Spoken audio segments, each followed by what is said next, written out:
Hallo und schönen guten Abend, sehr geehrte Damen und Herren, liebe Leute, liebes volles Haus. Es freut mich sehr, euch und Sie heute Abend bei uns im Renner-Institut begrüßen zu dürfen, bei unserer heutigen Buchpräsentation. Mein Name ist Sebastian Schublach und ich darf durch den heutigen Abend führen. Wir präsentieren heute die deutschsprachige Ausgabe eines lang ersehnten neuen Buches von Lea Ypi, das den Titel trägt Aufrecht, Überleben im Zeitalter der Extreme. Dabei wechseln wir sprachlich die Seiten. Wir werden heute Deutsch und Englisch sprechen. Die Lesepassagen werden von der Schauspielerin Stephanie Elias auf Deutsch vorgetragen. Das Gespräch mit Lea Ypi werde ich dann auf Englisch führen. Im Anschluss, das ist wohl der wichtigste organisatorische Hinweis, nimmt sich Frau Ypi natürlich noch Zeit, Bücher zu signieren. Wir sind gut vorbereitet, wir haben auch die richtigen Bücher organisiert. Die finden Sie dann im Anschluss an die Veranstaltung drüben im Seminarraum. Da können Sie die Bücher kaufen und dann auch gleich signieren lassen. Jetzt mal genug von meiner Seite. Ich darf jetzt das Wort an Katrin Auer geben und Sie um Ihre Grußworte bitten. Katrin Auer ist Historikerin und Politikwissenschaftlerin, aber sie ist heute auch hier als Abgeordnete zum Nationalrat und passenderweise bist du auch SPÖ-Kunst- und Kultursprecherin. Katrin, danke, dass du da bist und ich darf dich um deine Grußworte bitten. Ja, lieber Sebastian, liebe Lea Ypi, herzlich willkommen, sehr geehrte Damen und Herren. Ich bin hier, wie erwähnt, als Abgeordnete, aber auch als Fan, ich glaube, so wie wir alle, as a big fan in the meantime. Und es ist mir eine riesengroße Ehre und Freude, hier ein paar Worte an Sie zu richten, weil ich weiß, die ganze Aufmerksamkeit hat sich Lea Ypi verdient und deswegen kommen wir sofort in medias res. Lea Ypi, es ist eine Ehre, dass Sie heute hier sind, Professorin für politische Theorie an der London School of Economics, Mitglied der British Academy und des Wissenschaftskollegs in Berlin. Sie sind Schriftstellerin und Philosophin, Feministin, eine Ikone. Sie sind ein Mensch und eine Frau, die sehr viel Mut hat und bewiesen hat. Und das ist auch wieder dieses Buch der Beweis dafür. Und damit ein Vorbild für alle, die sich mit Geschichte, Zeitgeschichte und vor allem auch Familiengeschichte auseinandersetzen. Das autobiografische Sachbuch Frei war quasi der Vorläufer zu diesem Buch, wurde in 35 Sprachen übersetzt und auch für die Bühne adaptiert. Wenn man selbst wie Sie einen Regimewechsel erlebt, dann ist das natürlich etwas, was sehr viel mit der eigenen Geschichte und Biografie macht. Wenn man sich dann auch noch mit dem Elternhaus und der eigenen Familiengeschichte auseinandersetzt, dann ist das sehr vorbildlich. Und Sie sind 1979 in Tirana geboren, sind dann zum Studium ins Ausland gegangen. Und aus dieser Familiengeschichte ist dann dieses Buch Aufrecht, Überleben im Zeitalter der Extreme entstanden. Und wie ist das entstanden? Ich bin mir sicher, Sie wissen das alle. Es wurde ein Foto, ein altes Foto der Großeltern aus den Flitterwochen auf Social Media veröffentlicht. Und allein diese Tatsache, dass Sie mit einem Akt eines anderen Menschen konfrontiert worden sind, der ein privates Foto Ihrer Großeltern, einen glücklichen Moment in schwierigen Zeiten öffentlich präsentiert und natürlich auf Social Media geht es ja dann gleich rund. Das ist ja nicht kontrollierbar. Deswegen finde ich es sehr spannend, wie hier diese Rolle und Macht von Social Media thematisiert wird, diese Bedeutung für die Privatsphäre mittlerweile, aber auch was es bedeutet, wenn man dann vielleicht an Tabus kratzt, aber sich auch mit Ehrlichkeit und mit einer aufrichtigen Angst auch damit auseinandersetzt, so wie Sie das getan haben. Und mich freut es besonders, Sie haben sich mit der Geschichte Ihrer Großmutter auseinandergesetzt. Sie haben sich nicht für den Großvater entschieden, nicht weil der Großvater nicht wichtig wäre, sondern weil das auch eine Entscheidung ist. Man gibt den Fokus der Frau in der Geschichte. Und ich glaube, wir in Österreich haben auch jeden Grund. Und wenn ich so ins Publikum schaue, es ist ein internationales Publikum, das habe ich beim Hereingehen gemerkt, es sprechen viele Menschen Englisch oder nicht Deutsch zumindest heute. Und hier in Österreich oder egal, wo wir aufwachsen, wir haben auch Regimewechsel entweder selbst erlebt oder unsere Großeltern- und Elterngeneration. Und einige von uns, die hier heute hier sitzen, bin ich mir sicher, die auch nachgefragt haben. Und die wissen, es war nicht einfach, mit dem Großvater, mit dem Vater, mit der Mutter und Großmutter über Zeiten zu reden, die auch in Österreich eine Schande waren. das nationalsozialistische Regime in Österreich oder auch der Austrofaschismus. Und deswegen glaube ich, ist es noch wichtiger, dass man diese Dinge wertschätzt, aber auch vielleicht wir, die jüngere Generation, die auch ein paar Geschichten haben von den eigenen Großeltern oder Urgroßeltern und da vielleicht doch noch einmal nachschauen wollen und das als Vorbild nehmen. Deswegen danke, Lea Ypi, für die Inspiration und die Vorbildwirkung und dass Sie heute hier sind und wir mit Ihnen ins Gespräch kommen können. Und dass wir ins Gespräch kommen können, die Stimme für Lea Ypi heute ist Stefanie Elias, eine Schauspielerin und Sprecherin aus Wien, hat das Wiener Konservatorium absolviert und ist wirklich eine Künstlerin und das freut mich besonders, dass auch in dieser Art und Weise heute Kunst eine Rolle spielt und deswegen danke dir, Sebastian Schublach und dem Renner-Institut Wien für diesen wunderbaren Abend und danke, dass ich ein Teil davon sein darf. Schönen Abend. Thank you, Lea Ypi. Thank you for accepting our invitation. As Katrin pointed out, it's a real honor to have you here tonight. And if I'm not mistaken, this is the first time you're presenting the German edition, the German-speaking edition of the book. Is that right? So a little bit of extra pressure on me tonight. And me. And you. I would like to continue where the reading ended. The taxi driver asked, are you going to the archives for work or for fun? And you replied, for fun. So 4 years later, would you still choose this answer now? How enjoyable was this research? How was your life in the archives the last few years? And most importantly, why did you go to the archives in the first place? It was already mentioned, but maybe you could explain it to us. First of all, thank you very much, everyone, for being here, and thank you for hosting me. It's a real pleasure to be at the Renner-Institut, also because when I started teaching at the LSE 15 years ago, I was asked what course I would teach, and I said I was going to teach a course on Marxism. And then when the course started, my head of department came and said, you said you were going to teach Marxism, but you're teaching this Karl-Renner guy. And ever since, I think we became friends, Karl and I, and so I'm very pleased to be here with Karl's friends as well. I think I would say that the answer is the same as the one I gave to the taxi driver, which was a tongue-in-cheek answer about fun.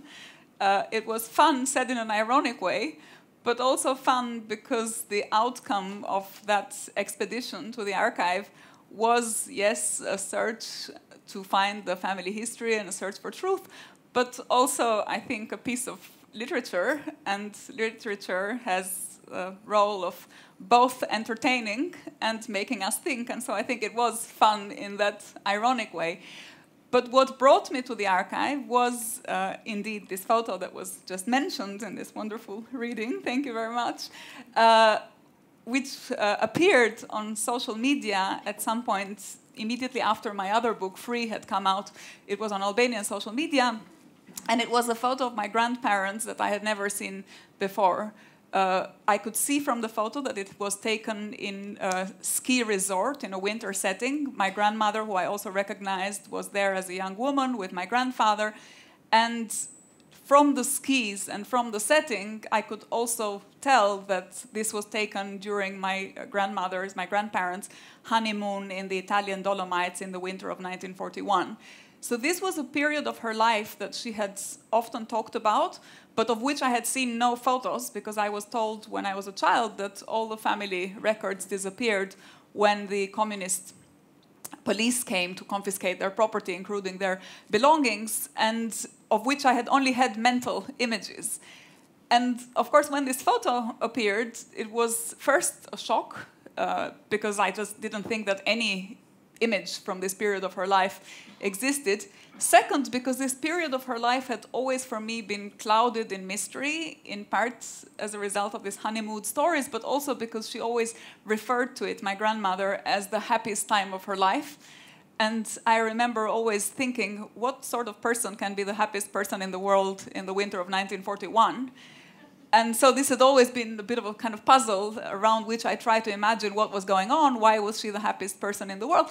And thirdly, because as I was looking at this photograph on social media that was very quickly being shared and liked and posted, a number of comments began to appear under the social media post, some of which were derogatory comments about me, but some about her.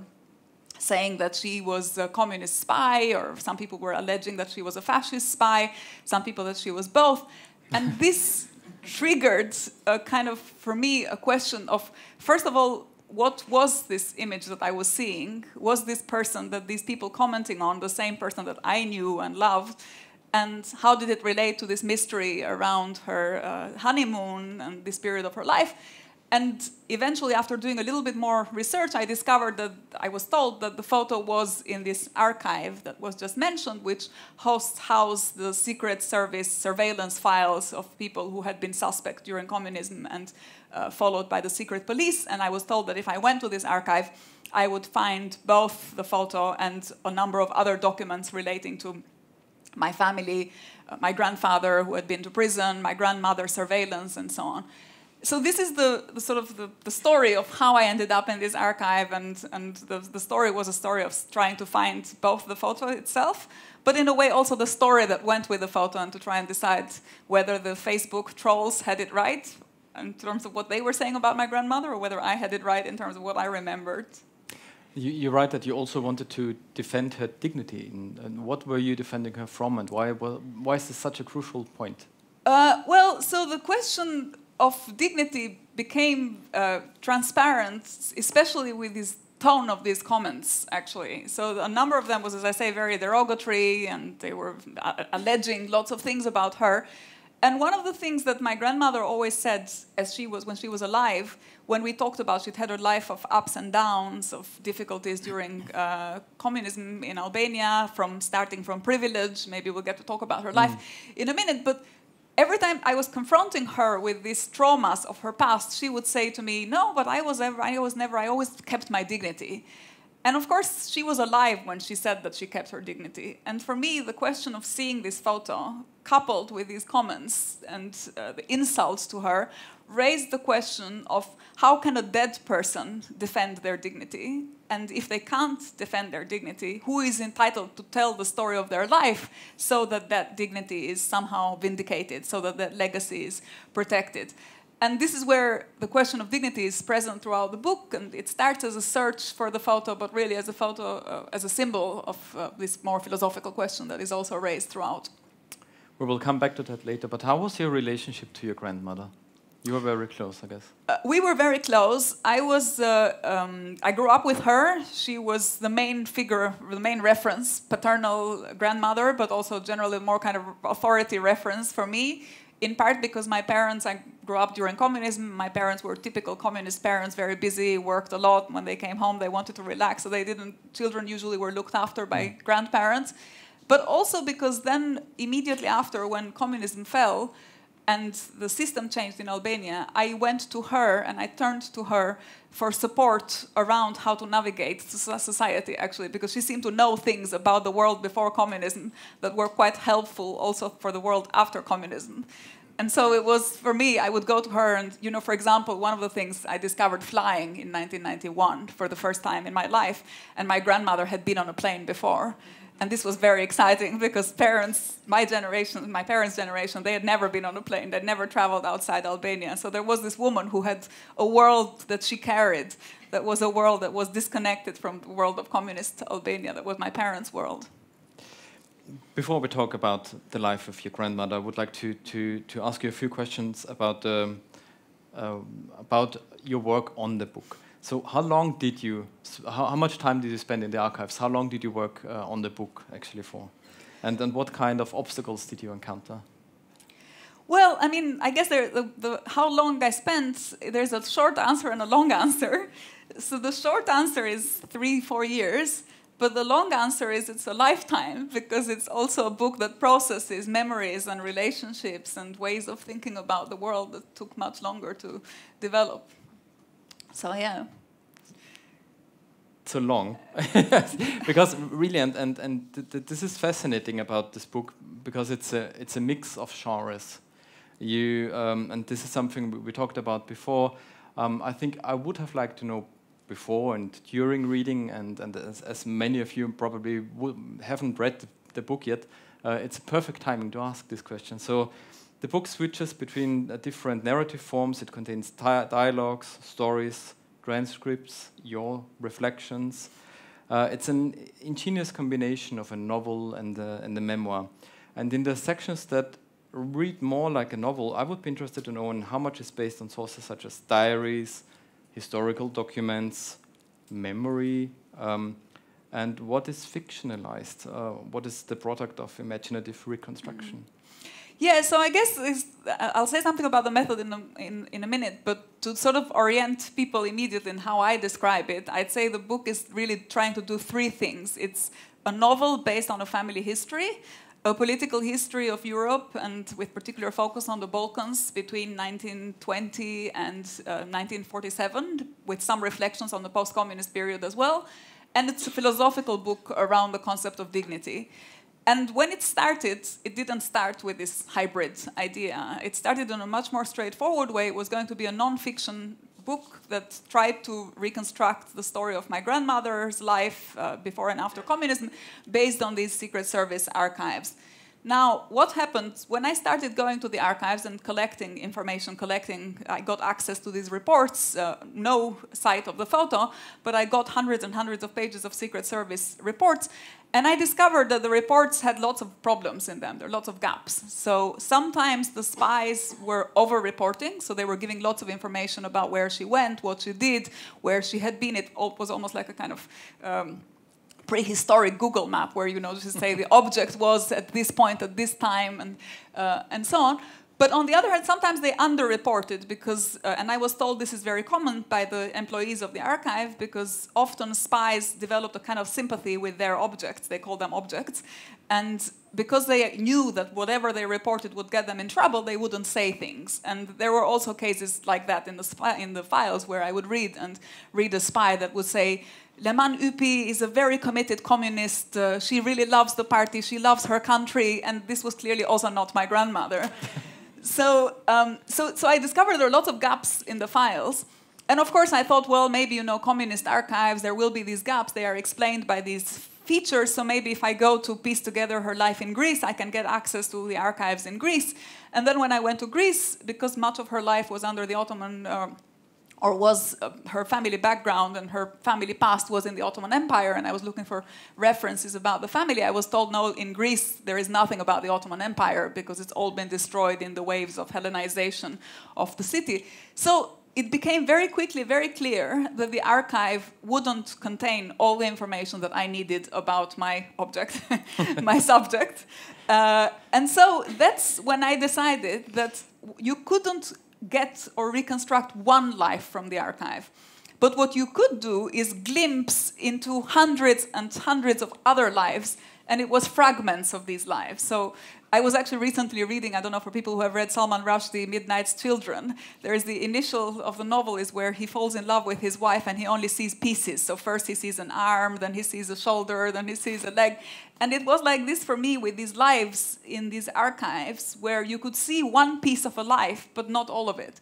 And I thought, well, what you can do with fiction, with literature, is take these fragments of all these lives that have been lost to the archive, some of which don't even have descendants, don't even have relatives who are interested in reconstructing the stories and putting together, and you could create characters with these fragments of memory, memoirs, letters, newspapers of the period, diplomatic documents, exchanges. So basically, although there are fictional characters in the book, nothing I say about these characters is made up. Everything is based on some story of some character that lived in that particular period in this particular place. So, and this is the method. It's a non-fiction sort of reconstruction of someone I knew with the help of whatever the archive can offer on that person. But it's also a reimagining of that life with the helps of all these other lives that are not captured by the truth of the person that I was interested in, but that is captured with the method of literature.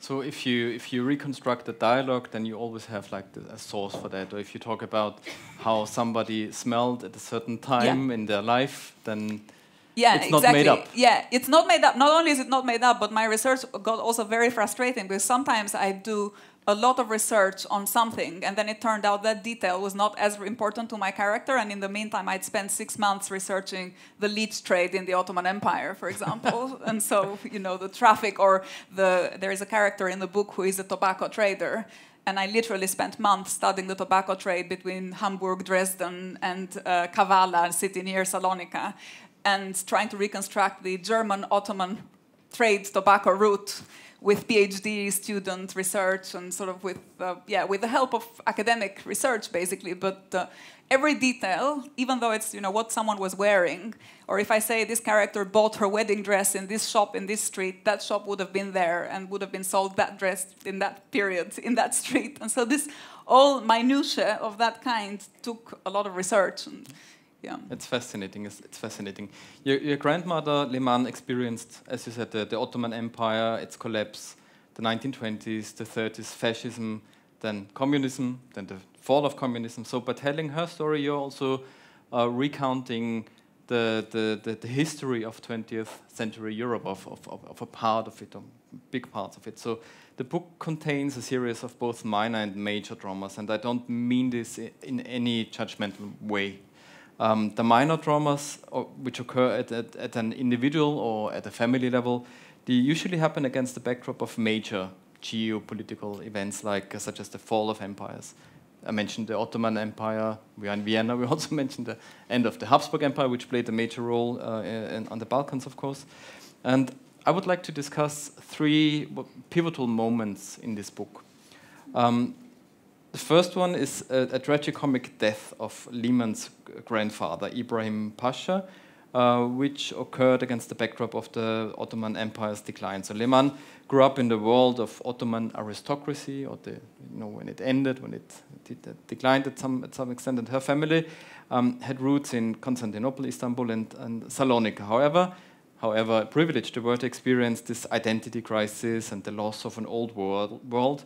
And the question I have, what were the direct and indirect effects and consequences of the empire's decline on Leman's family?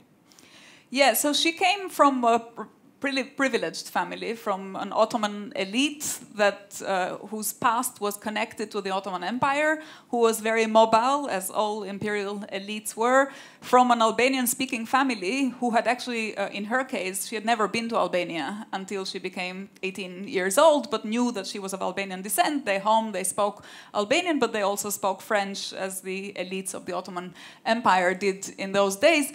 And the book really starts with the story of this kind of ridiculous story of her grandfather who dies from overeating baklava.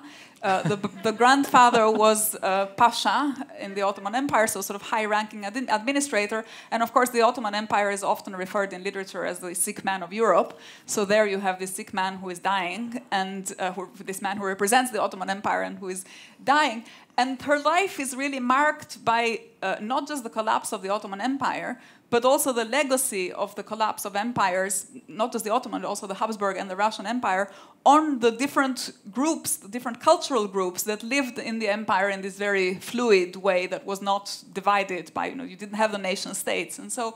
And indeed, her childhood, and I remember this very clearly because when I talked to her about her past, she would say that the most traumatic moment of her life was the population exchange between Greece and Turkey that followed the collapse of the Ottoman Empire, and something called the Lausanne Treaty that was the last treaty to end World War I, and that prescribed this population exchange between Greece and Turkey, whereby the Greeks of Asia Minor would go to Greece, the Turks or the Muslims of Greece would go to Turkey.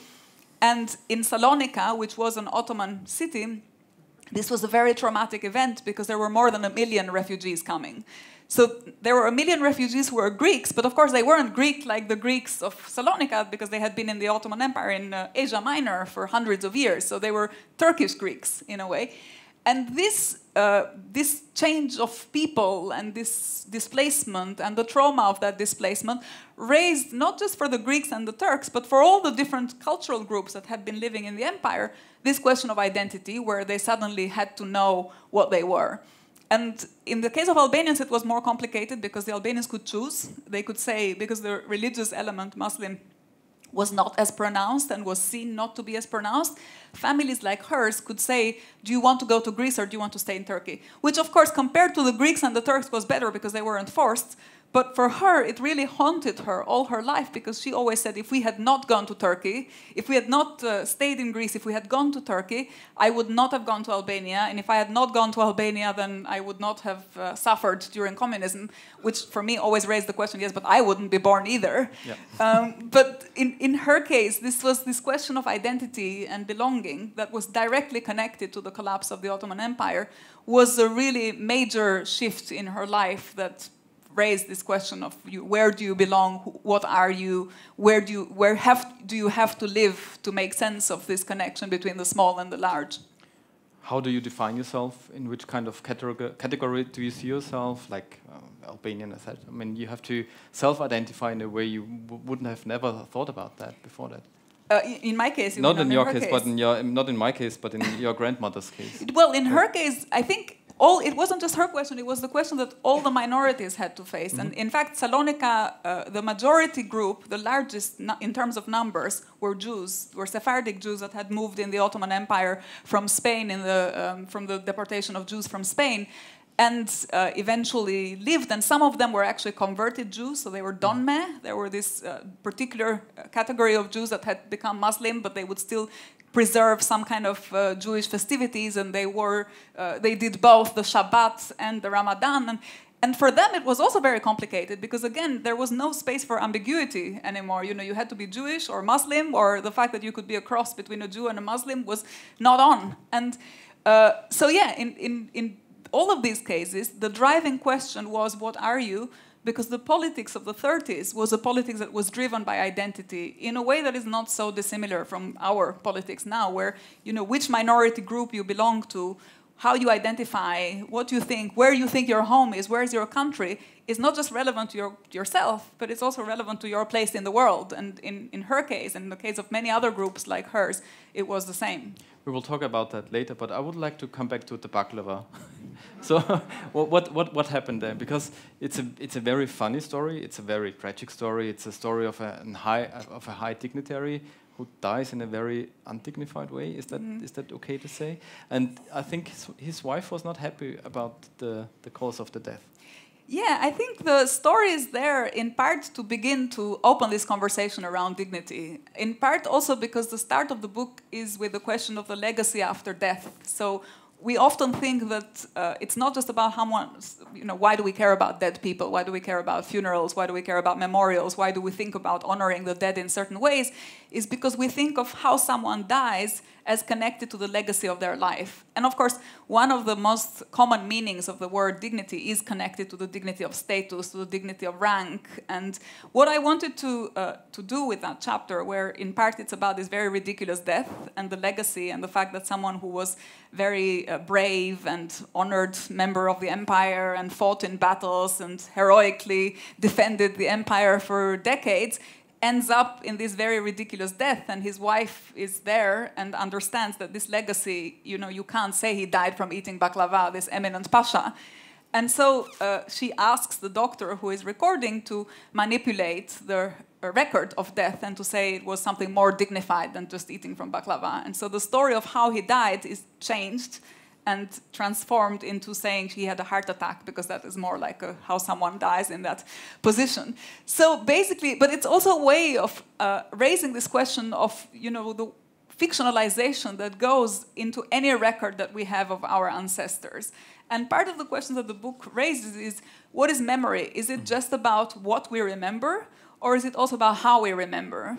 And there's a lot of reflection around that, triggered by ambiguities in the files, in the archives, in these stories that come to us transformed. She, for most of her life, thought that the pasha had died from something different, and then only at the end, because of a conversation with the doctor, it gets revealed that the real cause of death was baklava. But that is also connected to, in fact, this doctor that begins the book by saying it doesn't matter how we die, it just matters how we live. Mm-hmm. And a lot of the story is about this is a Jewish doctor, and a lot of the story is about the fortune of the Jews of Salonika in the Second World War. And in his case, a fight that went on throughout his life to defend the cemetery from destruction, first by the Greek nationalist forces, and then eventually finished by the Nazis. And so again, this question of the legacy of the cemetery, and why do we protect, why do we honor the dead, why do we protect memory, why do we think about legacy, is connected to dignity both in life, but also dignity in terms of how that life is reconstructed and who is entitled to tell stories and what is the position from which they can tell stories. And there's another connection to your grandmother, because him eating so much baklava was directly related to the birth of your grandmother. And there was a kind of a misunderstanding there. Yeah, that was the story that I was always told as a child, actually, when I was confronted with this. In his case, we did have a photo. And you can see from the photo, he's a very serious man, very stern, with all his decorations and all the kind of military medals and so on. And then I was always told, but this pasha actually died from eating baklava because he was so happy when my grandmother was born. And the reason he was so happy was that he was told it was a man. And so the news had traveled in the wrong way. And so he thought he finally had a male descendant. And my grandmother was always told the story that she had killed the pasha from very early on. So she would go on to do great things in her life. I would like to come back to the population exchange. So your family was Albanian, and they could decide whether to stay in Greece or to move to Turkey, and your family chose to stay. Why did they stay? I mean, I don't think they knew really why they chose to stay. Their properties were in Salonika. They were a little bit closer to Albania. They thought they had properties at the border between Greece and Albania. Of course, people didn't think in those days. We now think of borders because we've lived with exactly those borders for such a long time that the border is real. But for these groups, the border had just been created. It was just a line on a map, and it was what some commission told them that is the border, because up to that point there was no border. So I think they weren't, it was mainly to do with financial and economic considerations, and they decided to stay in Salonika. A part of the family went to Turkey, so one part stayed in Greece and one part went to Turkey. But the problem was that eventually they had to then reckon with the decision of staying in Salonika throughout the 20s and 30s, and it turned out to be financially the wrong decision because the city was hit by the Wall Street crash and the financial crisis overtook Europe, and this interwar politics began to become very intolerant of the minorities. And so in the end, this decision that they made for whatever financial reasons to stay in Salonika turned out they regretted it after and turned out to be the wrong decision. Yeah, and it's easy to say afterwards. You never know how things turn out. You mentioned this idea of this homogeneous nation state, these lines dividing nations and peoples, and this was quite new back then. We were talking about, again, Ottoman Empire, Habsburg Empire, Russian Empire, but this idea of a homogeneous nation became quickly quite dominant, and many conflicts, including those in the Habsburg Empire, were overshadowed by the debate on national contradictions, so-called national contradictions. Social and economic issues were increasingly interpreted as national problems, and this is quite similar. I mean, you have mentioned that to what we see nowadays, and this is maybe where Karl-Renner jumps in, has his appearance. So very few intellectuals and politicians back then really thought about alternatives, about democratizing empires without dividing them up. And Karl-Renner was one of them, actually. And the first time we met last year, we met in Berlin at a conference, and I said, hello, I'm Sebastian from the Renner-Institut. And usually when I say that I'm from the Renner-Institut, I'm being met with polite indifference. But you looked at me and you said, Karl-Renner, our Austro-Marxist friends, I teach Karl-Renner at the LSE. And I was quite surprised. So... Yeah, actually, it's a really interesting question, and it's a really interesting discussion to have here, because one of the reasons why I was drawn to Austro-Marxism and exactly to this way of thinking about law and politics and economics and politics was because I was looking for an alternative to both state socialism, so kind of Stalinism, and capitalism of the kind that I had experienced, one in the first half of my life and the other in the second half of my life. And I was looking for a sort of philosophical but also political alternative that would take seriously how much damage the nationalist territorial principle had done to certain kinds of progressive ideologies in the 20th century. So I, with my work, became convinced, and in part this book explores this question more historically, but there's a philosophical and there's a political question and a historical question around what does the nation-state principle do to a politics that is universalist and in many ways also cosmopolitan. The story of the book and the examples that I bring in the book are stories where you have the rise of a new political system on the ashes of a previous political system, and where the nationality principle tries to destroy what was there before. And so just to start with a very basic example, and then we can kind of speak more philosophically. When I was researching Salonika, it was really hard. Part of the reason why it was so hard to research the city is that there is a city that is an Ottoman city, and of which there are very few traces, and then there's a Greek city. And if you're looking for, and there was a fire, Salonika became Greek in 1912, but there was a fire in 1917, which completely destroyed the old Ottoman city. And the fire gave the opportunity to the Greek nation state that had just taken over this Ottoman city to redesign it and to create a kind of urban planning that would reflect the new Greek nationality, let's say, the new Greek national principle and new Greek heritage. So what was really, when I was researching the book, a disaster was to actually, you always had to know, were you writing before or after 1912, or were you writing before or after the fire? Because if you're looking for evidence of roads or of, you know, places or restaurants or cafes in the Ottoman period, they would literally have different names in the Greek period. So I remember there was something called the Hamza Bey Mosque. So if you go to Salonika and you research the Ottoman period, you research the Hamza Bey Mosque, and it's the Hamza Bey Mosque. In the Greek period, it becomes the Alcazar Cinema. And this is the case with every building, with every road, and this shows you what the nationality principle, which we now think as very benign, and you know, it's part of who we are, it's part of our identity, of our own self-understanding, it's actually always built on the destruction of some previous way of thinking about identity.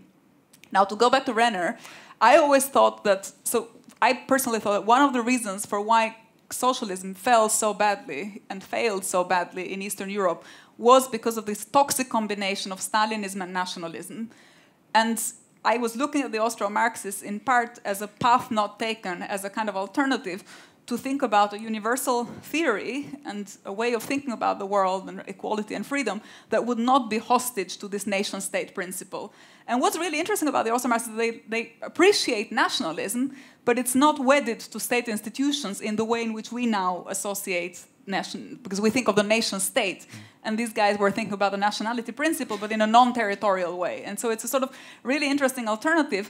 And again, if you're thinking about the legacy, but don't get me started on Renner, because then we could have a whole 2-hour lecture. We will skip that. We could have a 2-hour lecture on Renner.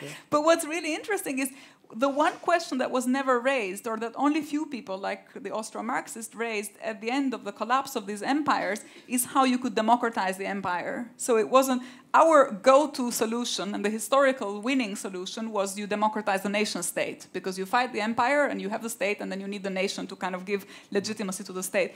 It was only these very few intellectuals that thought, well, maybe you don't have to think via the nation-state, you have to think via democratizing multinational entities. And for me, that was really interesting, and I think it's also really interesting for thinking about the future in the world in which we live, where, again, you see the toxic legacy of nationalism. I think we have to come back to the Renner-Institut at some point in the not-so-far future. But I would like to come back to your grandmother. So we are in Salonika, population exchange, financial hardship on Leman's family. There was this tragic event with her aunt Selma, who was also her intellectual mentor, who introduced her with the values of the French Revolution, who has taught her that words can be weapons too.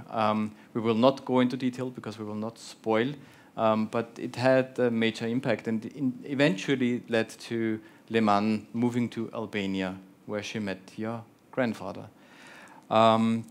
Would you tell us about the story, why she moved to Albania after she decided to stay in Greece? Yes, so there was this family trauma. There was this character, this aunt that she was very close to, who had been her main, again, sort of mentor and raised her and so on, who in part as a result of these cataclysmic shifts in the 20s was forced into a marriage that she didn't want to this German tobacco trader that I just mentioned earlier. And I don't want to spoil the plot, but basically something terrible happens to the aunt, and my grandmother was traumatized by this event and somehow made her realize that Salonika was not where she belonged. And since she was Albanian and everybody in those years was being told, go back to where you come from, she asked herself, as people are now, actually, if you're a migrant, you'll be often told, go to where you come from, and what are you doing here? And so she asked herself, well, where do I come from? And since she spoke Albanian and she had grown up in this Albanian family, decided to go back to Albania. The aunt story, though, one of the reasons why Selma is a really important character in the book is also because I have these parallel conversations around dignity. And so there's dignity as rank that is embodied in the figure of the grandfather who died the ridiculous death. But there is also a Stoic conception of dignity, which is about the relationship between nature and freedom. So what do you do when you're facing real hardship? And how do you rise above the hardship of the circumstances? And there is a Stoic conception that says you suppress nature, you kind of assert your freedom by rising above this nature.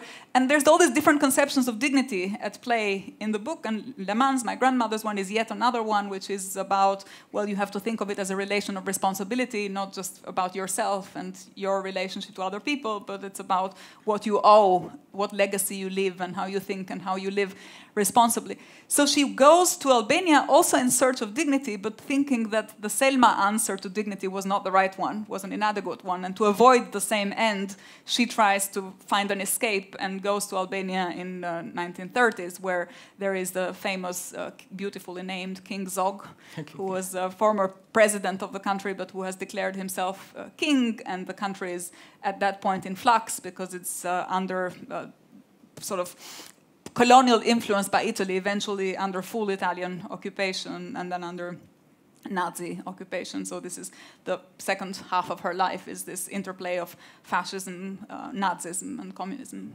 And your great-grandfather also played a role there, a political role in Albania at that time.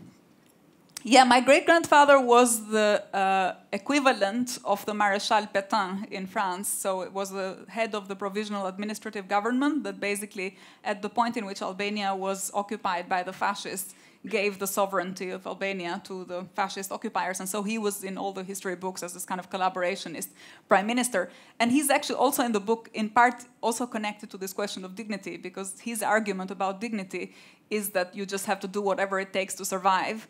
And in 1939, what it took to survive was to ally with whoever you thought was the biggest bully in town. And it turned out that the Axis forces were the biggest bully. And so a country like Albania had to ally with them. And so that's another philosophical as well, political conversation around dignity and compromise. With his son, with your grandfather, and about whether or not resistance was futile or was worth it, and so on and so forth. So I would come to my third and last pivotal moment. And so we're now... after the Second World War, after this period of fascism in Albania, and there's a political upheaval taking place in Albania. So after the fall of fascism, there was a communist takeover, basically. So your grandfather, Leman's husband, was arrested in 1947 and convicted, not only for collaborating with the Brits, which maybe we can talk about that later, but also for being aware, and I'm now citing, aware of the existence of the Albanian Social Democratic Party and working on the basis of their program. So he was also convicted because he was Social Democrat, and he spent 15 years in prison.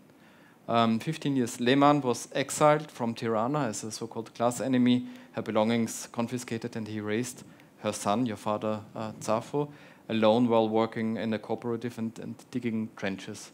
So that must have been a pivotal moment in her life.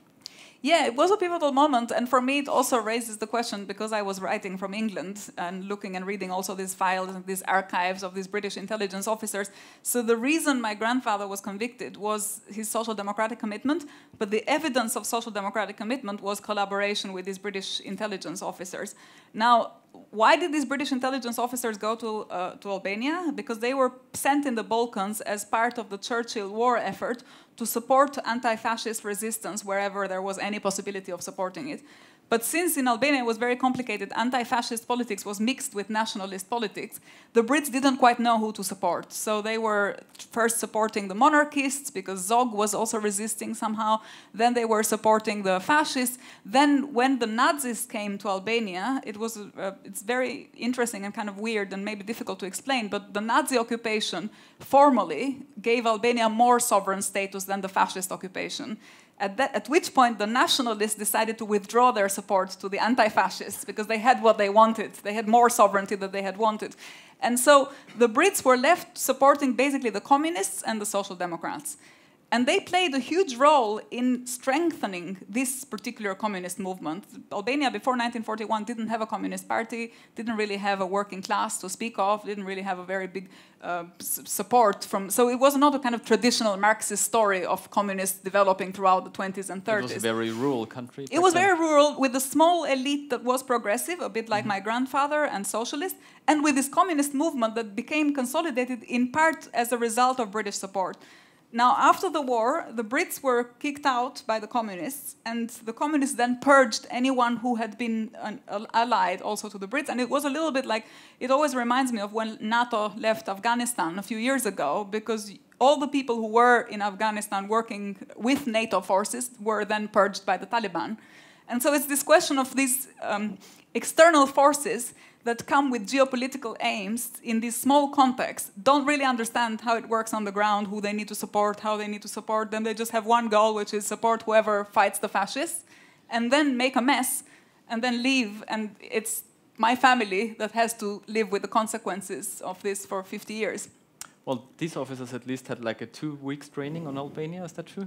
In Cairo. In Cairo. Their office was their headquarters were in Cairo, and they were taught Albanian by an anthropologist who had been to Albania in the 20s and who was charged with recruiting Albanians in Istanbul. But it turned out she didn't find that many Albanians she could recruit in Istanbul, so she just told them fairy tales and folk songs and things like that. So when they came to Albania, they knew all the fairy tales of Kocamitsi and this and that.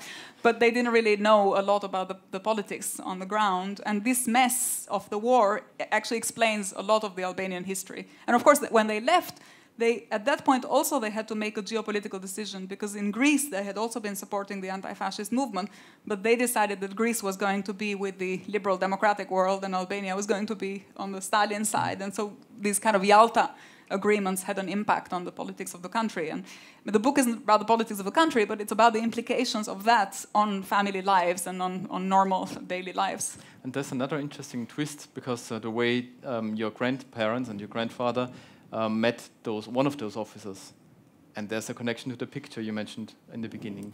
Yeah, so this is that was actually me imagining who could have taken the photo. So this was the sort of period of her life where they met in these British intelligence officers in the Italian Alps, and then it's this meeting that then accounted for the fact that they continued to meet throughout the war. And I guess the interesting question about that episode isn't just, how they contributed and so on. It's also, what are the responsibilities of countries like that in the fate and in shaping the present and the past of countries like Albania?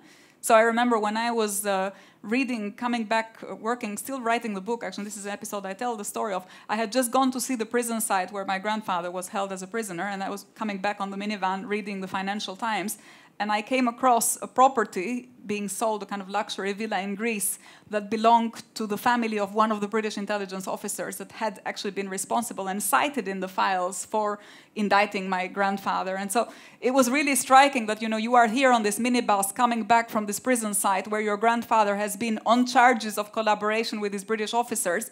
And then on the FT page, there was this luxury villa in Paxos sold by the family of this officer who, after finishing what he had to do in Albania, had gone and bought a villa in Greece and was overlooking across the sea and was then selling this. And so I was joking with one of the archive employees that maybe I could, for historical injustice, claim free holiday, free holiday in Paxos.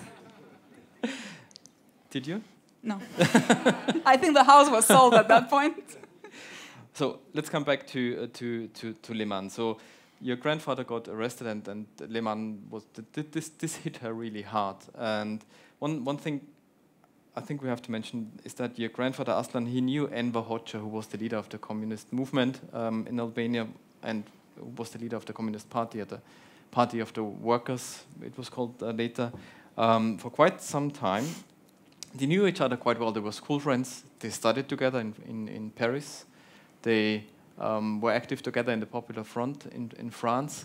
What was their relationship? And obviously, the obvious question is, why didn't this kind of relationship help your grandfather to stay out of prison? Yeah, I think so. They had perfectly normal, friendly conversations.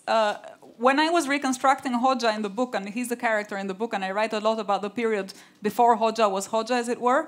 it was actually that was one of the biggest challenges to write that character, because everything in Albanian historiography about Hoxha is very much shaped by how we know Hoxha, what do we know him to have become. But on the other hand, I have these stories from my grandmother who said to me, no, Aslan, my grandfather said, no, he was a very nice guy, he loved partying and he loved to hang out and he liked beautiful women. And I remember immediately after 1991, in Albania, there were lots of discussions. People were saying Hoxha had been gay, and my grandmother was saying, no, your grandfather said he never was gay, it's just not true. So I had this kind of fabulous stories of this guy who liked basically partying and drinking and having sex, and then was also the monster that Albanians knew him to have become. And writing this part of the story and writing that character was the real challenge, to not try and read into the young man, the man that he became, and to try and, in some ways, also make the argument that many characters that we think of as tyrants and dictators, it's because of some psychological deviation. You know, they're crazy, or they have some kind of thirst for power. And I wanted to actually try and suggest in the book that often characters like that emerge from circumstances and are not necessarily these devious, monstrous personalities that we think of, in part to try and to give the responsibility just to them and not to anyone else. And so we turn them into these monsters, because then it's easy to say, well, he was psychologically disturbed, and so we don't have to, you know, if you can blame this crazy guy at the top, then no one else needs to take responsibility. So I wanted to write him in a way that would reconstruct his younger self, and I ended up having to rely a lot on his wife's memoirs, actually, because after 1990, she was the only one who was writing nice things about Hoxha, and everyone else was just kind of reading all kinds of bloodthirsty stuff. But also, actually, memoirs of his friends from school, and so people who wrote, political prisoners who had met him, who were writing about his time in Paris, and I was doing research on his correspondence in Paris and to see what kind of life he would have had. And so I think, yeah, he was not... I think what I concluded at the end of this research, which, as I say, was really hard, because there is no Albanian historiography of this kind. It's all either before communism, where he was the greatest legendary leader we've ever had, or after communism, where he was the worst monster we've ever had. And there was nothing in between. And just to try and reconstruct that was, I'd say, one of the most challenging bits of the research for the book. I can imagine. We talked about having questions from the audience. I see one hand, but I have another question, but you can think about if you have any questions, and then we will collect a few. If time allows, yes, we are definitely on time. So I would like to move now from the history and the past to the present, because you're not only a famous writer and an author, but you're also a philosopher. You're a professor of political theory at the London School of Economics, and you know Karl-Renner better than most Austrians do, even those working at the Renner-Institut. But I would like to take this opportunity to talk about some current events. And the subtitle of the German edition of your book, which is over there, is Überleben im Zeitalter der Extreme, survival in an age of extremes. And I think many people, me included, have the feeling that we're entering more turbulent, more extreme times nowadays. And has been this massive surge of nationalistic politics, authoritarianism, far-right movements, the erosion of democracy, the return of war to Europe. Do you see any parallels between the political moment we live in right now to especially the interwar period you are describing in the book, and which plays such a major role in the book? Yeah, I mean, I'll definitely say what parallels I see, but then I also would like to say something about how I think we should think about the parallels, because one tendency when we speak of parallels is to highlight the parallels and then to say, and therefore it's all going to end like it ended in the Second World War. And there are certainly patterns that one can see that are very similar. So you have a moment of deglobalization, and this is the period of the 1920s and 1930s, where you've had from heightened commercial exchange, trade, and so on, to a moment where the financial crisis, the Wall Street crash, begins to unravel some of that kind of heightened globalization. And this has parallels with the 2008, for example, crisis, where you have this 1990s move towards globalization, and then you have this slowing down. You have the breakup of international cooperation. So in the 1920s, you had the League of Nations that was, again, emerging from World War I with this idea that we should all create cooperative institutions and create, indeed, those cooperative institutions in charge for security and trade. And that, again, gets dismantled as a result of this politics of the 20s and 30s, you had trade wars, so tariff wars that begin with countries, because each of them has to suddenly fend for themselves after the financial crisis, they all start to also try and protect their companies and protect their businesses, and so start putting tariffs on each other, which eventually leads into more and more nationalism. And because the idea is, how do you justify, how do you legitimize these trade wars and these tariff wars, is with ultranationalism, which then begins this arms race. And I think that's more or less where we are now, where you have this effort to build, rearm your country, or rearm, invest in military equipment. And then that is not something we have now, at least not in Europe, sort of full-blown war. So you have this deglobalization, tariffs, trade wars, protectionism, nationalism, and then real war. And what you also have is this period of the scapegoating of minorities as the problem of all this. So you have this unraveling of the world, and at the same time, the political discourse of the 20s and 30s, which takes over all over Europe, is this proto-fascist one that says, well, the problem is membership. The problem is we don't know who belongs who. If we could just tell people, you know, go where you come from, and everyone goes to where they think they belong, and if we can solve the problem of membership, then we will have solved the problem of our times. This is something that right-wing politicians, nationalist politics, manipulates and instrumentalizes in the service of offering a solution that they don't have. And I think this is also a very striking parallel to the present. To now, the population exchange in the past. Yeah. Well, the displacement, the population displacement, just this idea of you have to answer the question of who are you? And if you don't know who are you and what's your country and where you belong, and ideally go back to your country, and it's now really tragic to see how, for example, this term of remigration has reappeared in Europe. Because remigration isn't about irregular migrants, isn't about criminals, isn't about people who break the law. Remigration is about people like me who speak with an accent and therefore don't belong in England and therefore should go back to where they come from, which, of course, the country you go back to is not the same country you left. So it's not clear that you actually belong really where you came from. And just like my grandmother, it wasn't clear that she belonged in Albania when she went there as a 20-year-old, or just like the Greeks of Asia Minor, it wasn't clear that they belonged in Salonika when they came from the population exchange. But the rhetoric and the discourse is one that pushes people to think that identity and membership is the answer to all these problems of globalization. And I think that is the most striking parallel.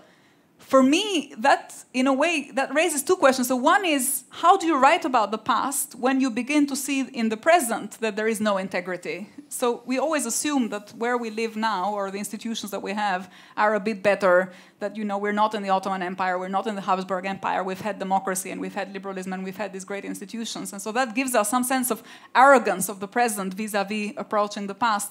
And for me, what I was thinking as I was writing the book was, well, how do you write about the past? And that's where literature came in, because the question was, how do you write about the past when you doubt the integrity of your own standpoint in thinking about the past, and where actually you're not so sure that you're in a much better position than these guys were. You thought that you were, or you've convinced yourself that you were, but it's actually very different. And what do you need to do to acquire a perspective that is critical, that enables you to see how history repeats itself, not so much to say, well, this is therefore, this is how it's going to end, but more so that you can actually learn and try and avoid ending in the same place, where you still have agency to do so. So there's the saying, history repeats itself twice. This famous Marx quote, once as a tragedy and the second time as a farce. But there's also another saying, I don't know who said it, that history doesn't repeat itself, but it rhymes. So you feel you hear something you have already heard before. I have seen at least one arm, two arms. So we'll take 1, 2, 3 questions at a time. And please be so kind as to be brief. Thank you. Thank you. I don't have a question. I just wanted to make a comment, actually. My name is Gresa Hasa. I'm a political activist from Albania, but I live and study in Austria since 3 years now. I have already read the book, and I loved it, and I love the fact that despite the fact that the author, that Lea, starts from very personal motives to explore the history of her family, of her grandmother precisely, but also that of our country and of the region, I love the fact that a very deeply feminist gaze is employed in the entire history of Southeastern Europe through different periods of time. And of the fact that this book is written from a woman and from an Albanian woman. I have to mention that the history of the Balkans is widely written by men, and usually white men from the West, who have often employed a very colonial, exotifying gaze, often being, resorting in cliches or stereotypes. And it was very cathartic to read a book that doesn't fall into these stereotypes but remains true to the facts, actually, and also opens the door for conversations that we're actually having nowadays. You mentioned throughout your discussion together that many of the things that are mentioned in the book, we are seeing them happening today. The rise of nationalist politics, far-right extremism. Sometimes we tend to think that we're just facing these problems right now for the first time. It's not the first time, it's not the second time. This has happened before. And I also like to see the book as an instrument. I'd like to see the book as a way that instrumentalizes on the past to kind of give us a better reflection on the present, or where we, not only where we are, but also where we want to go and who we want to be. I think these are very important questions that we have to face today, seeing what is happening in Europe right now, including this country. FPL almost came to power last September, and also seeing what is happening in the United States currently as we speak. The book has many layers, but I will just drop it at this. Thank you very much. Thank you very much for your comment. Yeah, there was one remark in the last row. Yep.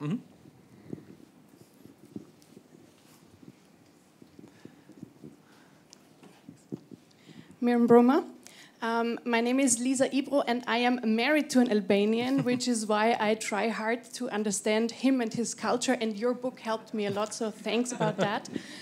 The question that is, let's say, bothering me since a while is, I visited Albania quite some times, and my impression is that when you visit like the center of Tirana in the government district, and you visit the National Museum or one of these bunker museums, my feeling is that communist time is long away in the past. You do not even see one picture of Enver Hoxha. The Sigurimi is like the picture that is shown of the Sigurimi is very cruel. But the farther you go to the countryside, you feel like people still miss the good old Hoxha times.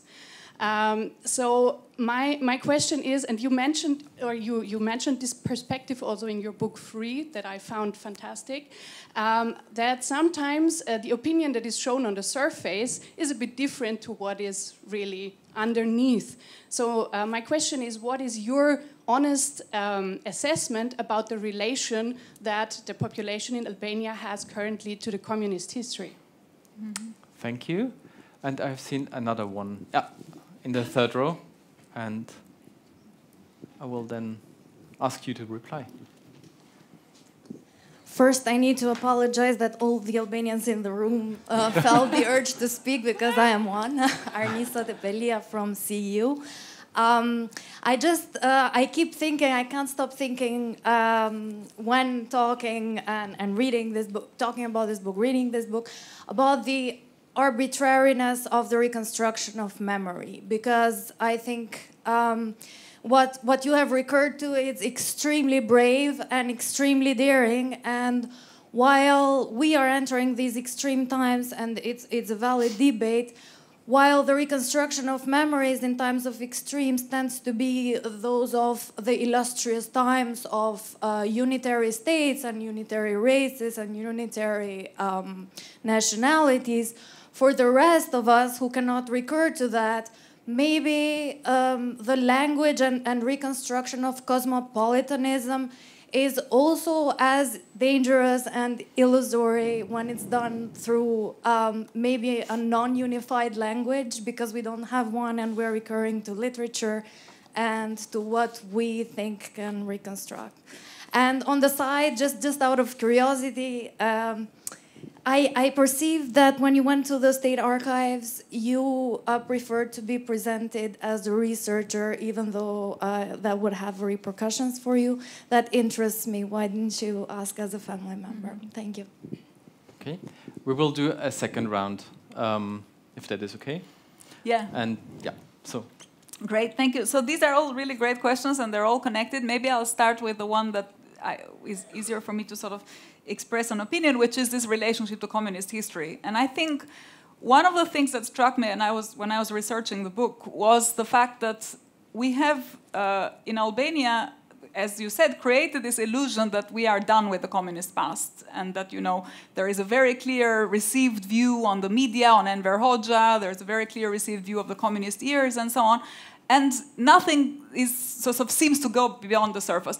And yet, what really struck me, and that's partly why I started saying something about the war, but decided it was going to get too complicated, is if you look at the war period, so the resistance, the anti-fascist movement, that is the one bit where communist historiography is exactly intact, exactly as it was. No one's touched the war to explain what was going on during the war, why were the partisans fascists fighting, who was supporting them. I was really interested to discover, as I was researching, that actually the highest Nazi authorities in Albania during the war were Austrians most of the time. Polite Austrians, you say, yeah. And very polite Austrians, exactly, and actually, but so this is not, you know, you always imagine the Nazis a certain way, and then you discover that actually the troops themselves were mainly prisoners of war from Uzbekistan and Tajikistan, and so from the completely unrelated to how communist historiography, films, literature represents the fascists or the Nazis, basically. So this, for me, is telling because it shows you that history is really complicated, and unfortunately what goes on in post-communist states is a complete manipulation of history and memory for elites' political purposes and interests of the present. So every political group who is in power right now has an interest to defend the narrative of the past, because that narrative of the past helps them advance their interests in the present. And I think what I was trying to do with the book, by complicating the history and complicating the past and complicating the legacy, was to actually say, if you rely on power and on authority, the power of the state or the power of the archive, and you think that will give you authenticity and truth, maybe you just find another lie. And maybe you're not as aware of that lie, and you only think about the lies of the past, but now you might also be living a lie that you're not as aware of, and maybe some future generation will actually uncover that lie for you.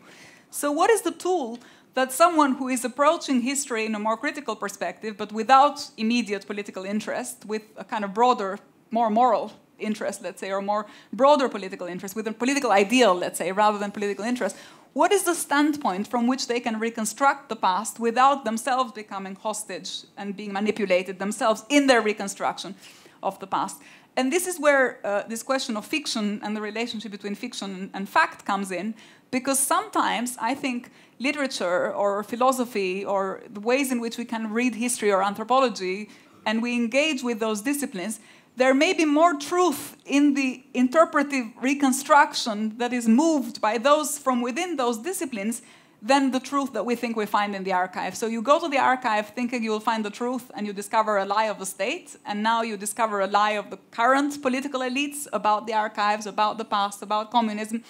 And you want to uncover that, and how you do that is with the tools of literature, where it's a lie to begin with, because all literature is fiction, so it's explicitly, avowedly a lie, but maybe there is more truth to the lie of literature than to the truth that you're being presented by the archive, and it turns out that's also a lie. So it's a kind of convoluted way to say that the way around this question of the arbitrariness of memory, I don't know that there is, you know, one standpoint or one reading or one way in which either Albanians or anyone really should engage with their past, other than to say that it's a lot about reconstruction and perspectives on reconstruction and having a plurality of perspectives through which you get it like a mosaic. One contributes a little piece, another contributes a little piece, another contributes a little piece, and then you maybe see someone or some future generation sees the mosaic as a whole.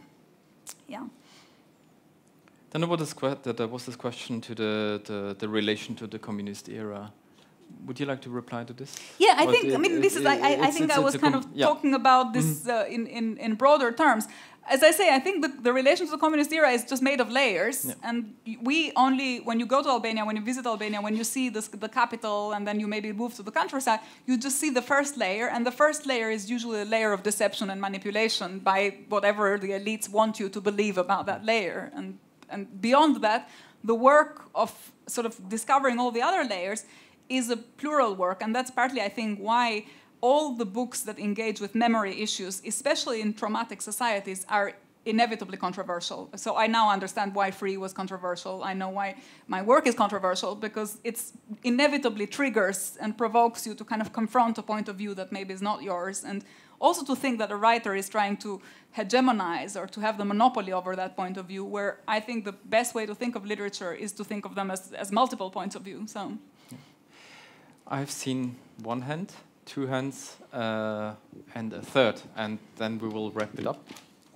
Yeah, thank you very much. I was very inspired by the last comment made by the colleague from CEU, and I said, why not add some diversity into the room? I'm from Belgrade, Serbia. I'm a huge fan of your work. And I am also coincidentally in a very serious partnership with an Albanian man. And I should probably join the club with the lady in the back.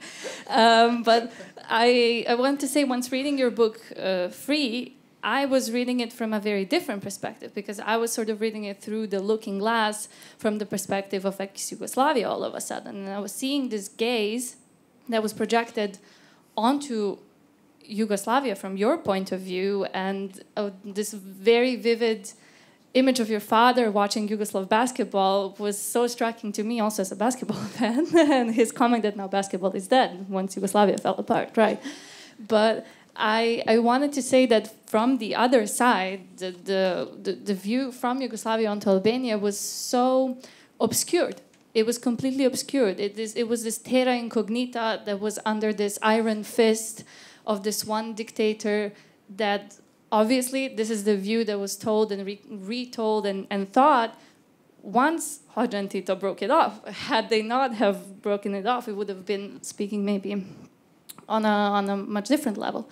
But I also saw at the same time something that was not different in Yugoslavia, that my family experienced a similar thing to yours. I also come from an academic family, a family of intelligentsia, who was also surveilled in the Yugoslav times, and probably has a very fat file somewhere in an archive that I currently don't have access to. But that is some part and some legacy of communism stayed, even though maybe the image of Yugoslavia into the world was this image of this Disneyland that all of a sudden had all the benefits of sort of quasi-American this trade economics and a boom, but also had a very deep secret agency, secret service, people researching into people, and things like that. I suddenly was also reading about my family, which was very striking to me, and I soon realized that we suffered quite a similar fate in the entire region of being surveilled from multiple sides. But that is this auto-surveillance that is the worst, I assume, that you also show in your book. Yeah, thank you. Thank you for your remarks. Michi? Yeah. I'm neither Albanian nor the partner of an Albanian. Not yet. But I am a reader who admires your work very much. And I've been very struck by the choice of titles of your book, Free and Dignity. As a reader, not just of your popular work, but also of your academic work, I can't help but notice the Kantian vocabulary you use in both titles. And I noticed that in the dialogue between the both of you, you spoke at times about your attempt to conjugate somehow the historical empirical with the more, I guess, universalizing ambitions of philosophical work. And I think you rightly described Professor Ypi as a philosopher. So I'm wondering about how that plays into or comes out of this book. It's clearly not a work of philosophy in an academic sense or in a canonical sense. But as you've alluded to multiple times in this talk and elsewhere, and again, just from the very title of these works, I can't help but feel that you're trying to make some statement about freedom or dignity more broadly. So how do you see this as a work of philosophy, and how do you, and maybe also if you can say a word about how you modulate that for a popular audience in such a register alongside the historical? Thank you so much. Thank you. This would have been my last question, by the way. No, I'm kidding. And in the second row, please. Yes, thank you very much for this very beautiful and very interesting presentation. My name is Evgeny. I came from Russia and I live for some time already here in Austria. And I'm very new to your work. I've never heard before, but I already can see a lot of parallels with my family, because my family are Volga Deutsche, so the Germans from the river Volga, and they were they went through these Stalin times, and they were repressed. They were sent from their village to Siberia. And when I talked to my grandmother and when I talked to my grandfather, they were terrified of those times, and they still can recall the suffering of the family and everything. And my question will be just very, very brief and simple. How is the perception of these ethnical minorities of Stalin times in Albania from your perspective? Thank you very much. Okay, thank you. I actually wanted to ask you one thing. I saw another very, very brief. Yeah. Okay. So I will add to that your book starts with a quote from Immanuel Kant, and the quote goes, "In the kingdom of ends, everything has either a price or a dignity." So for those who are not familiar with the work of Immanuel Kant and his perception of dignity, what does it mean, and why did you choose this quote? Mm-hmm. Yes, thank you. My name is Elona. I'm also Albanian. Nice to meet you. My question goes into your direction. So do you think, Lea, that the word dignity the definition changes over time?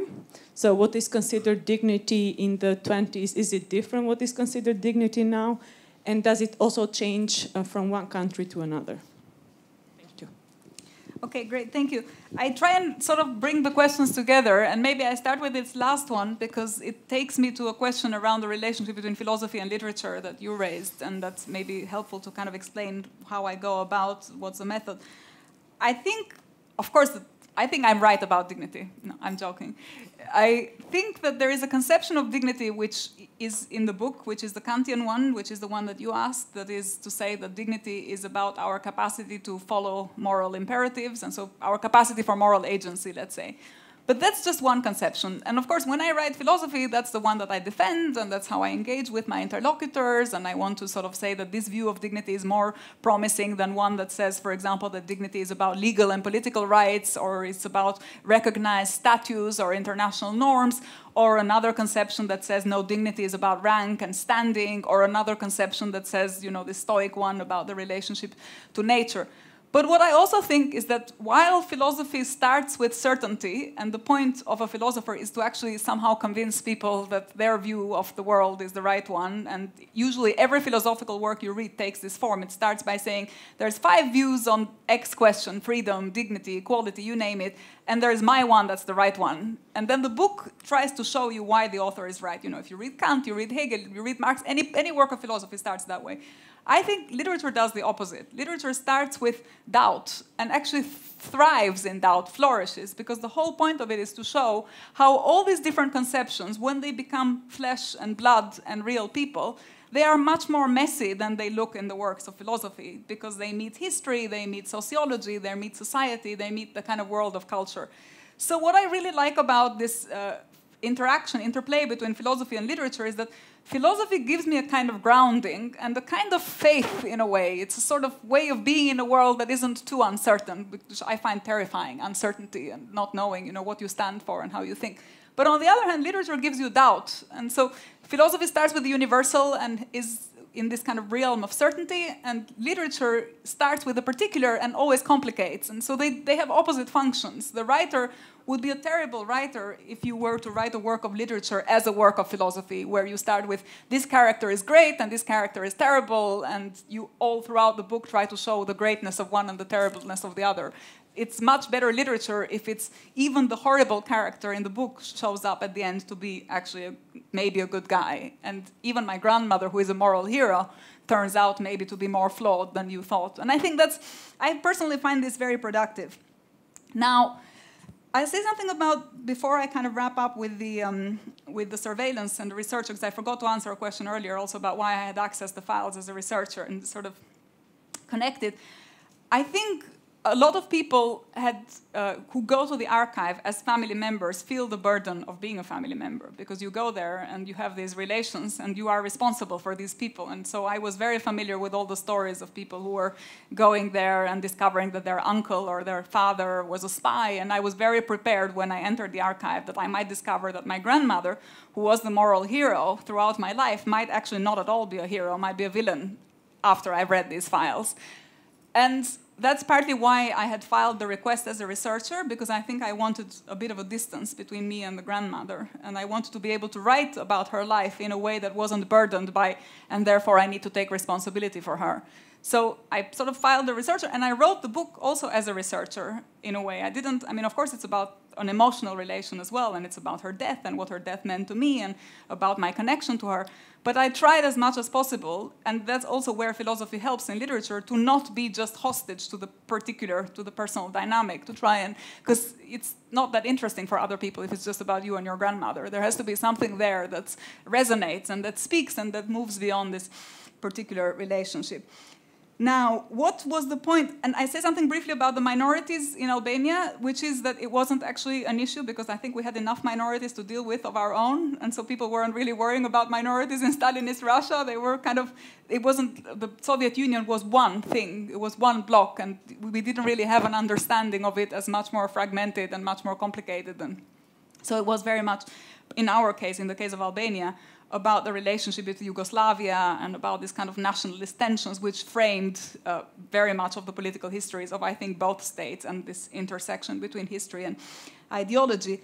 And I will end by saying, what was the point? So what is the, now just very briefly, I will end by saying, what was the philosophical point that I was trying to make in the book? And it's actually in the epigraph. So the first epigraph is about Kant, and Kant says, you know, everything has either a price or a dignity. And the second epigraph is about Schiller.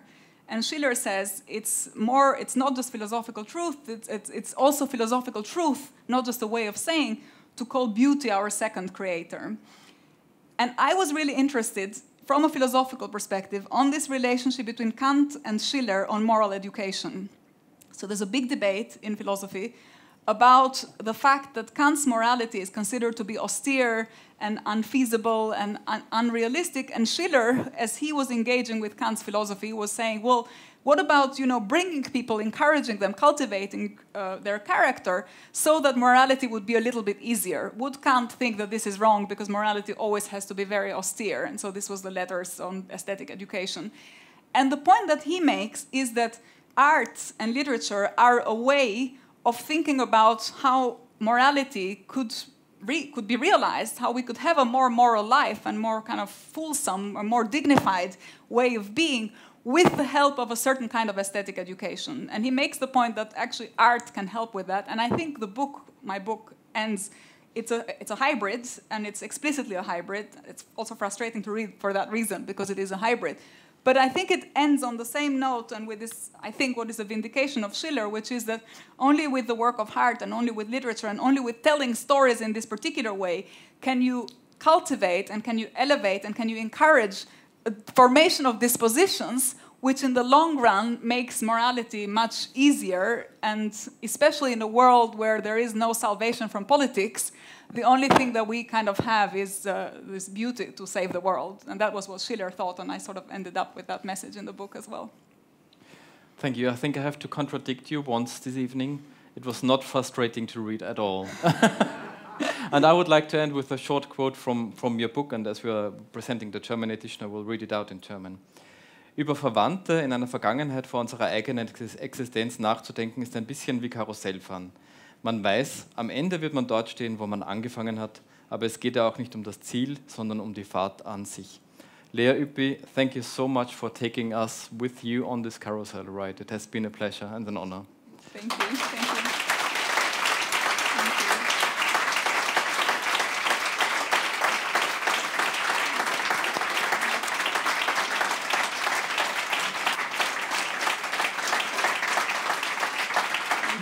Super.